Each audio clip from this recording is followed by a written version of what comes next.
안녕하세요. 최광현 전도사입니다. 이번 주 속회공과 자료를 여러분들에게 드리겠습니다. 자, 8과입니다. 회복시키시는 은혜. 내용은 본문은 열왕기상 19장 1절부터 18절까지의 말씀입니다. 내용은 엘리야의 이야기가 지지난주에 이어서 계속되고 있습니다.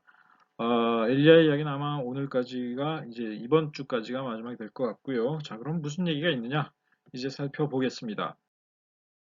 자, 지난번에 갈멜산 위에서 바알의 선지자들과 엘리야가 대결을 벌였고 거기에서 누가 하나님이신가, 누가 참 하나님이신가에 대한 결론이 명쾌하게 내려졌죠. 그래서 백성들이 이제 여호와 하나님께서 참 하나님 되시고 이제 바알은 거짓이다라는 사실을 이제 어느 정도 깨닫고 바알의 선지자 450명을 죽였습니다. 그런데 이 사건을 놓고 세 사람, 즉 아합과 이세벨과 엘리야의 태도를 좀 살펴볼 필요가 있습니다. 아합은 상당히 미지근한 반응이에요. 딱히 여호와 하나님께로 돌아온 것도 아니고 그렇다고 그 엘리야가 하는 행위를 제지한 것도 아니고 이세벨의 편을 적극적으로 들어준 것도 아니었습니다. 반면 이세벨은 결과가 그렇게 나왔음에도 불구하고 이 엘리야 자신이 키워낸 450명의 바알의 선지자들을 깡그리 죽게 만든 이 엘리야를 죽이겠다고 이제 펄펄 뛰면서 이제 엘리야를 쫓게 되죠. 자, 아합은 모호한 태도를 보입니다.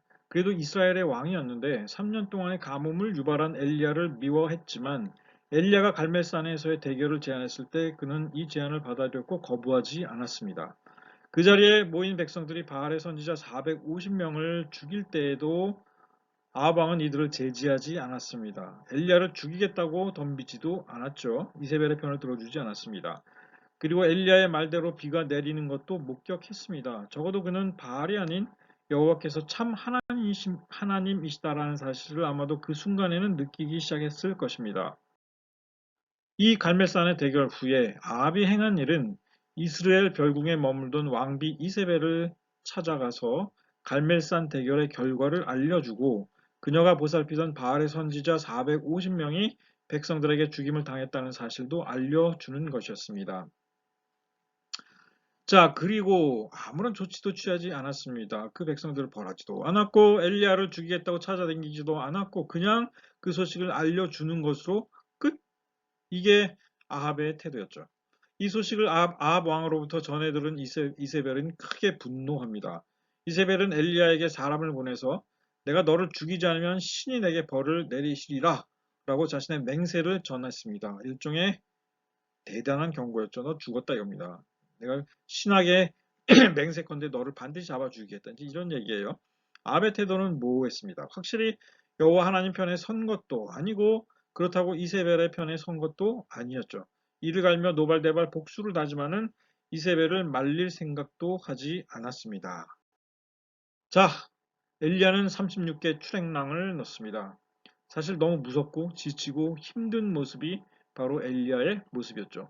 엘리야는 하나님께 호소합니다. 저를 데려가 주소서.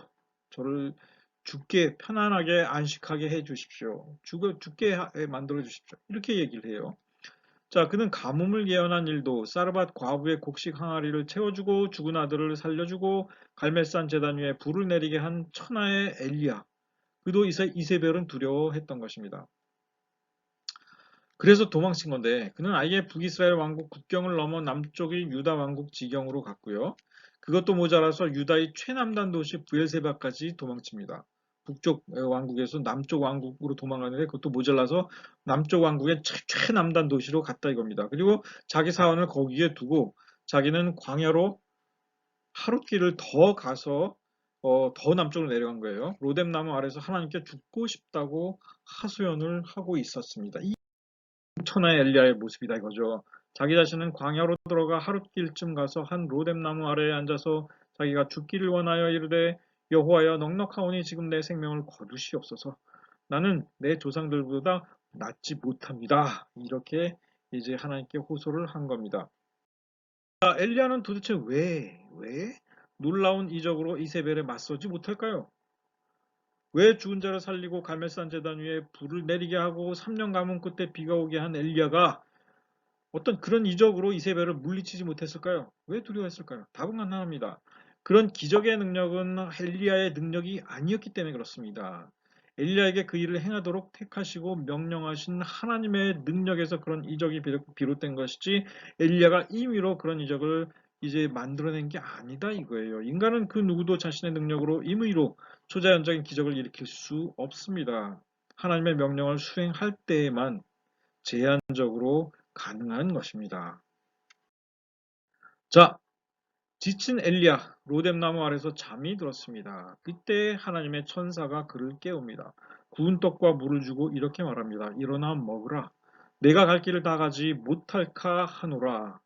자, 이 천사의 말 한마디 속에 무슨 뜻이 담겨 있나요? 하나님의 뜻이 담겨 있는데 엘리야의 할 일이 아직 끝나지 않았으며 할 일이 있다는 하나님의 뜻이 바로 이 말 속에 담겨져 있다 하는 것입니다. 그렇죠? 일어나 먹으라. 내가 갈 길을 아직 다 가지 못했다 이겁니다. 내가 갈 길을 가야 하는데 먹지 않으면 가지 못한다. 그러니 먹어라. 이제 이런 얘기가 되겠죠. 엘리야가 호렙산에서 이제 하나님 앞에 서게 됩니다. 엘리야는 음식을 먹었어요. 다시 길을 떠납니다. 하나님의 말씀대로 광야를 거쳐서 더 남쪽으로 시내 반도의 호렙산, 시내산이죠. 옛적에 모세와 애굽에서 나온 이스라엘 백성들이 하나님 앞에서 율법을 받았던 바로 그 장소입니다. 거기 그 산으로 갑니다. 엘리야는 그곳에 한 굴에 들어가 있었습니다. 그리고 하나님의 음성이 들려왔어요. 엘리야는 내가 왜 여기 있는가 물으시는 하나님의 음성을 듣습니다. 그 음성에 내가 왜 여기 있느냐 하나님께서 물으셨을 때 엘리야는 자신의 처지를 설명합니다. 하나님, 내가 왜 여기 있느냐? 엘리야가 이렇게 답합니다. 이스라엘 백성이 여호와를 버리고 여호와의 선지자들을 다 죽였는데 저는 여호와 하나님께 대한 열심히 유별하다 보니 그들이 저도 죽이려고 하고 있습니다. 이제 다 제가 마지막이고 다 죽게 됐어요. 그러니까 이제 그들이 나를 죽이려 하고 있습니다. 나 무섭습니다. 이 얘기죠. 하나님께서 말씀하십니다. 너는 나가서 여호와 앞에서 산에 서라. 내가 보여줄 게 있다. 이 뜻이에요. 하나님의 명령에 따라 굴 밖으로 나가던 엘리야, 굴 입구에서 바람과 지진과 불이 놀랍게 막 일으키는 놀라운 하나님의 영광을 보게 됩니다. 그리고 다시 하나님의 음성이 들려옵니다.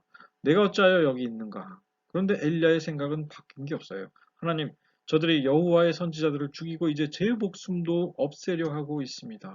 아직도 엘리야는 두려움에 빠져 있습니다. 자, 이런 엘리야에게 하나님께서 세 가지 임무를 명령하십니다. 죽음의 위기에 처해서 무서워 죽겠다고 호소하는 선지자 엘리야, 그에게 하나님께서 새로운 임무를 내리셨다 이겁니다. 세 가지 임무였어요. 아람, 다메섹, 즉 시리아 아람으로 가서 아람 다메섹 왕의 신하였던 하사엘에게 기름을 붓고 그가 왕이 되게 해라 이겁니다. 남의 나라 왕까지 하나님께서 이 엘리야를 통해서 지정해 버리신 거예요. 자, 두 번째, 림스의 아들 예후에게, 이건 북왕국의 이제 예후는 북왕국 장군이었습니다. 예후에게 기름을 부어서 몰래 기름 부으라 이겁니다. 이스라엘의 왕이 되게 해라 이겁니다. 즉 영모를 일으키라 하는 것입니다. 그 아합 왕에 대한 아합 왕조에 대한 영모죠. 자, 세 번째, 그리고 나서 아멜므홀라 사밧의 아들 엘리사를 택하여 기름을 붓고 엘리야 자신은 너를 대신할 선지자 후계자로 삼아라 이겁니다. 세 번째가 그것이에요. 이제 곧 너의 후계자로 대신해 주겠다 이런 뜻이죠. 여호와께서 그에게 이르시되 너는 내 길을 돌이켜 광야를 통하여 다메섹에 가서 이르거든 하사엘에게 기름을 부어 아람의 왕이 되게 하고, 사실 하사엘도 아람 왕의 군대 장관이었습니다. 신하였어요. 너는 또 님시의 아들 예후에게 기름을 부어 이스라엘의 왕이 되게 하고 그다음에 엘리사에게 기름을 부어 너를 대신하여 선지자가 되게 하라. 이 세 가지 임무를 주신 이 세 가지 임무의 목적은 단 하나입니다. 북이스라엘에서 아합 왕조를 제거하고 새로운 왕조를 일으키는 것이었죠. 북이스라엘에서 아합 왕조를 제거하는 것입니다. 그런데 이 목적을 이루는데 하나님께서 세 사람을 필요로 하셨습니다. 첫째는 아람 다메섹의 왕 하사엘, 둘째는 아합 왕에게 반란을 일으키고 왕이 될 예후, 그리고 선지자 엘리야 자신을 대체하게 될 새로운 선지자 엘리사, 바로 이 세 사람이었습니다. 하사엘의 칼을 피하는 자를 예후가 죽일 것이요 예후의 칼을 피하는 자를 엘리사가 죽이리라. 그러나 내가 이스라엘 가운데 7천 명을 남기리니 다 바알에게 무릎을 꿇지 아니하고 다 바알에게 입맞추지 아니한 자녀라. 여러분들 이 말씀이 단순해 보이지만 굉장히 무서운 말씀입니다. 제가 그 이유를 설명하겠습니다. 자, 이후 이야기. 엘리야는 하나님의 명령을 수행하지 않았다. 충격적입니다. 그죠? 우리 본문에 포함되어 있지 않습니다. 사실은 저도 굉장히 많이 고민스러운 본문이에요. 정확하게 알 수 없어요. 왜 엘리야가 하나님의 명령, 이 세 가지 임무, 이걸 제대로 엘리야가 수행하지 않습니다. 임무의 순서대로라면 엘리야는 우선 다메섹으로 먼저 갔어야 했습니다. 그런데 이상하게도 엘리야는 맨 마지막 임무인 자신의 후계자 엘리사를 택하는 일을 먼저 행합니다. 우리 본문 밖에 이제 그 다음에 나오는 이야기들이에요. 그것도 마지못해 하듯 엘리사에게 자기 옷을 던지면서 그를 부릅니다. 오히려 엘리사가 더 적극적으로 엘리야를 따라 나서고 싶어 해요. 심지어 엘리야는 하나님이 말씀하신 건데도 엘리사에게 기름을 붓지도 않고 떠나버려요. 엘리사를 찾아가서 부긴 불렀는데 기름을 부어주지도 않아요. 간단히 말해서 엘리야는 하나님께서 주신 임무를 거의 행하지 않았습니다.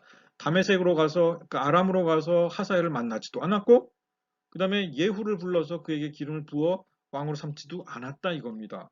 그리고 맨 세 번째 마지막 임무인 엘리사를 가서 택하긴 택했는데 기름도 안 부어줬어요.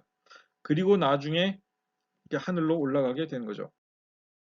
그리고 앞에 두 임무, 즉 아람에 가서 하사엘에게 기름을 붓고 왕으로 세우는 이 일하고 예후를 불러다가 기름 붓고 왕으로 세우는 이 임무를 누가 수행하느냐? 엘리야가 아닌 그의 후계자 엘리사가 수행합니다. 도대체 왜 그랬을까요? 그리고 이는 하나님께서 갑작스럽게 엘리야를 하늘로 올리신 일과 관계가 있을까요? 성경은 이에 대해서 명확하게 답을 안 해줍니다. 여러분이 그 답을 한번 생각해 보세요. 제가 생각한 답은 이렇습니다. 사실 이것도 완벽한 답은 아니라고 생각을 합니다만 이렇게밖에 생각을 못 하겠어요. 하사엘의 칼은 아람 다메섹 군대가 이스라엘을 침공할 것임을 의미합니다. 많은 이스라엘 백성들이 죽어나갈 것입니다. 실제로 이 일이 발생합니다. 실제로 하사엘이 아람 다메섹 군대를 이끌고 북이스라엘 왕국을 침공해서 수많은 전쟁을 일으켜서 수많은 백성들이 죽어나갑니다. 예후의 칼은 내란을 의미합니다. 이 일이 동시에 일어나요. 이 일들이 겹치게 될 것임을 의미합니다. 자신을 대체할 엘리사의 선택은 하나님께서 이제 자신을 임무 해제시킬 것임을 이미 이제 선고하셨다는 얘기예요. 자, 이 상황에서 엘리야가 과연 이 일을 행한다는 건 무엇을 의미할까요? 전쟁이 일어날 것이고 그 일로 북이스라엘 백성들이 엄청나게 죽어나갈 것이고 물론 죄를 지은 이스라엘 백성들이긴 합니다. 아방도 마찬가지죠. 모호하긴 하지만 태도가 자신이 엘리사로 대체되는 것은 괜찮습니다.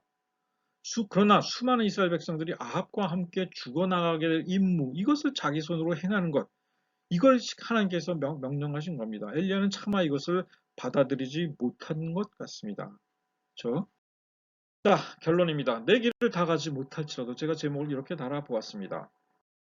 성경에서 분명한 것은 엘리야가 자신의 마지막 임무를 수행하지 않은 채로 하늘로 들리고 올라갔다는 것입니다. 사실 하나님의 명령을 수행하는 것은 때때로 너무 힘든 일입니다. 사실 예수 그리스도께서도 가능하시면 하나님께 마지막 기도하실 때 내 잔을 옮기시옵소서 이렇게 기도하셨어요. 그러니까 그만큼 때때로는 너무 받아들이기 힘든 잔이기도 합니다. 엘리야는 더 이상 수행하기 어려웠습니다. 그에게 주신 임무는 엘리사에게 돌아갔어요.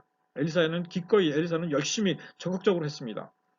자, 그렇다면 하나님께서 엘리야에게 벌을 내리셨습니까? 세 가지 임무 주셨는데 그걸 수행하지 않았어요, 제대로. 물론 엘리사를 택하긴 했지만 기름은 안 부었어요. 자, 아닙니다. 하나님께서 엘리야에게 벌을 내리시지 않으셨습니다. 오히려 엘리야는 영광스러운 모습으로 하나님께서 데리고 올라가셨습니다. 엘리야가 얼마나 하나님을 사랑하고 자기 백성을 사랑하는지를 하나님께서도 알고 계셨기 때문입니다. 이게 중요합니다. 이것이 중요합니다. 기계적으로 하나님의 명령을 했느냐 안 했느냐 이걸 가지고 하나님께서 판단하지 않으신다라는 사실입니다. 하나님께서는 우리의 심중을 보시고 사람의 심중을 다 읽어내십니다. 엘리야는 하나님을 사랑했고 자기 백성을 사랑한 사람이었습니다. 그가 정해진 자기의 갈 길을 다 가지 못했음에도 불구하고 하나님께서 그를 기꺼이 데리고 받아주시고 하늘로 영광스럽게 올리셨다 이것입니다. 이것이 중요합니다. 하나님은 그런 분이십니다.